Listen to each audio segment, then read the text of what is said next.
share a little road story with you from a few years ago. The David Becker Tribune was on tour in Argentina, and we all flew from different parts of the world. I flew in from Germany into Houston and met Bruce, who flew in from Los Angeles, and our bass player Bola Diekman flew in from Dusseldorf direct to Buenos Aires.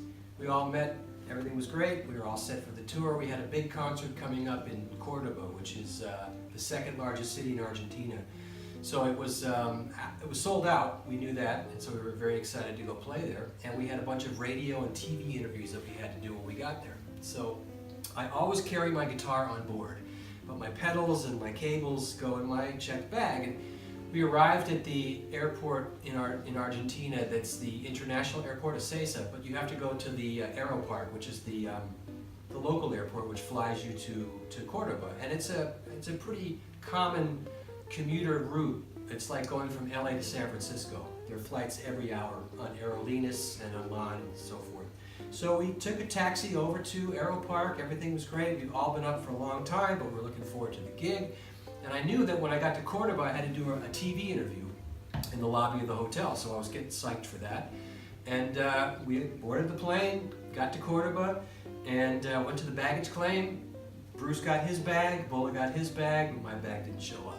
So I went to the counter and I said, you know, my bag is missing and it hasn't shown up yet. And they said, oh, it's on another flight, it's going to come in an hour. And I thought, okay, should I wait at the airport or should I go to the hotel? Well, I had to go to the hotel anyway because I had to do the interview. So now this is after probably 30 hours of travel, so I was pretty toasted. But you know, I got to the hotel lobby and they told me that they would deliver the bag, and I kind of relied on that, but which I shouldn't have, because in Argentina you never know.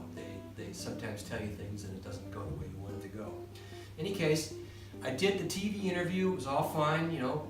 We went out to dinner and I called the airline to see what was going on, and then they kind of told me, well, you know, your bag is not coming on the next flight, it's coming in the morning. And I'm like, okay, why is that? Well, it didn't make the flight, and so it's coming in the morning.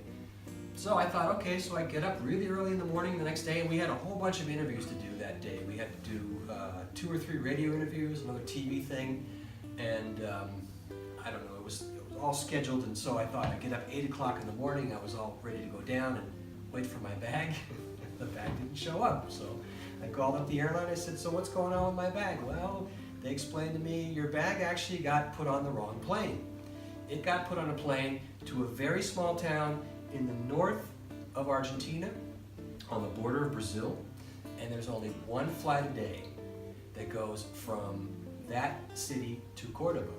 And they weren't sure if it was going to make it. And I thought, I've got all my pedals and everything in there, and I just thought my clothes, and I've been in the same clothes for 2 days. I thought, man, that's it. I'm never going to see it again. So I got in the taxi cab to go to the interviews, and I was kind of bummed out. And suddenly, the promoter's phone rang in the taxi, and it was the airline, and they had just delivered my bag to the hotel.